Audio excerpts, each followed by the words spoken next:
Okay. Let's bring up our first lady of ladies' night. Very excited lady. I think the last time I was here, she humbled me because she talked about how somebody else was like her favorite host or best host or something. Anyway, I assume like maybe she was like possessed in that moment. That can't be true. And especially too, like if you're gonna say it's not me, you gotta at least say it's Josh. Like if it can't be me, it gotta at least be Josh. Anyway, I think from these great clues we know who I'm talking about. Make some noise for Katie Milker.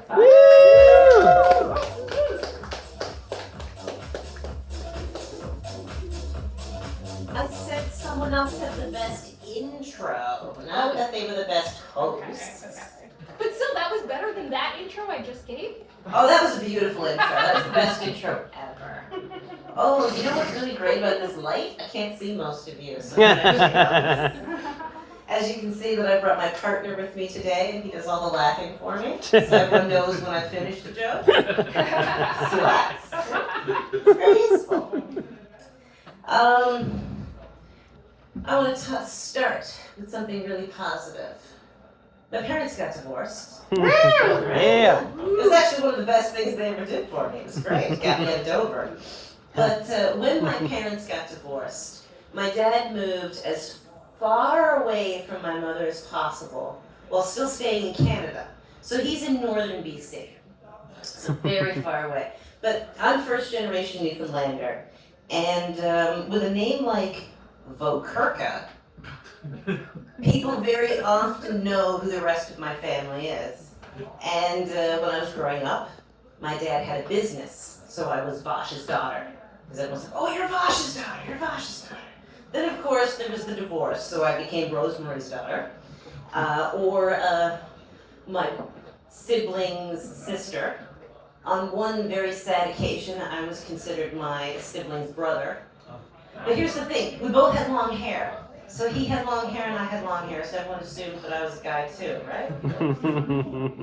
The sad thing is, me and this brother, we look like exactly the same. It's really annoying, like how the same we look. But we're actually, like, I'm very different from most other people. In that, first, I think that you should only have one child.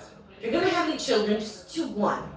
And the biggest reason for that is that you never want the children to outnumber the parents, right? I mean, when the child is born, two parents, it's fine. But think about it. All you need is one accident.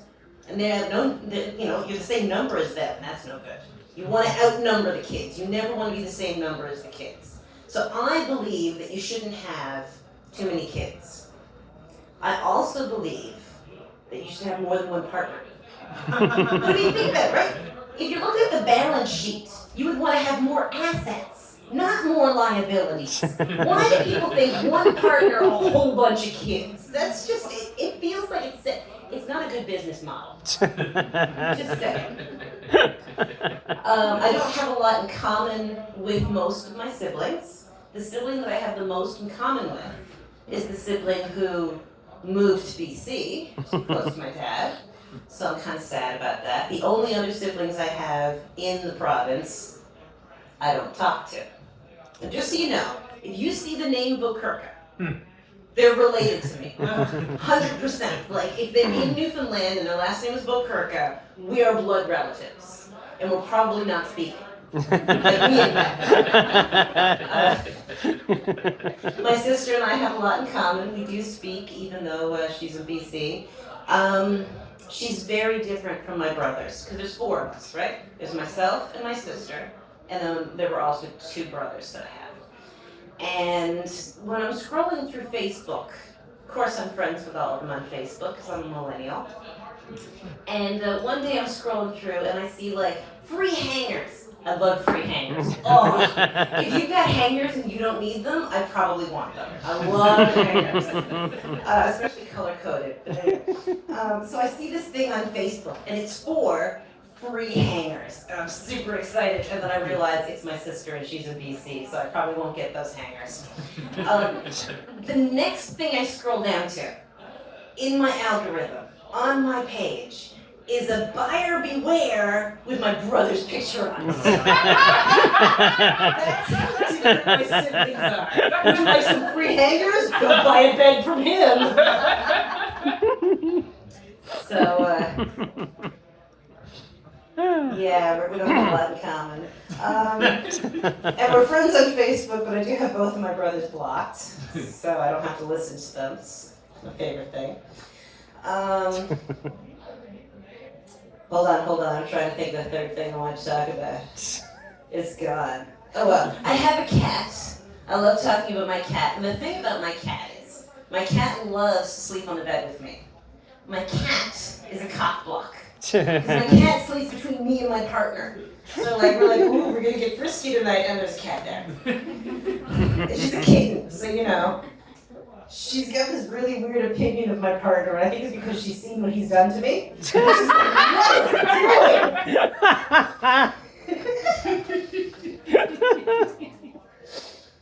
Now I have one more thing. I'm trying to remember what it was. But that light has got me all fucked. Let's see. I talked to my sibling. I talked about the cat. I've got 2 minutes. I'm going to talk about something. So in our house, we say things like we've got routines. We've got things that we normally say. And one of the things we always said when the children were young was, I'm not going to emerge. Now what this was supposed to mean to the children was, please play safe. I don't want you to be hurt because I don't want to have to take you to the hospital. Now what my child heard from We're Not Taking You to Emerge is this terrible place. You don't want to go to Emerge. You better not hurt yourself because I'm not going to Emerge, but you'll go alone. So then my child breaks his arm. And I say, okay, we've got to take you to the emergency room. And he's freaking out. I don't consent.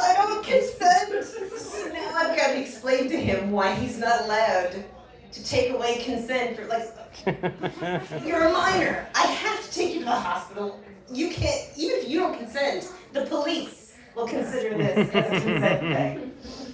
And his biggest concern when we took him to the hospital, besides the pain, because we gave him painkillers, that went away, but his biggest concern was he didn't know what was going to happen next, which I thought was a really, really smart thing for a 7-year-old to say. He understood that he was afraid because he didn't know what was going to happen next.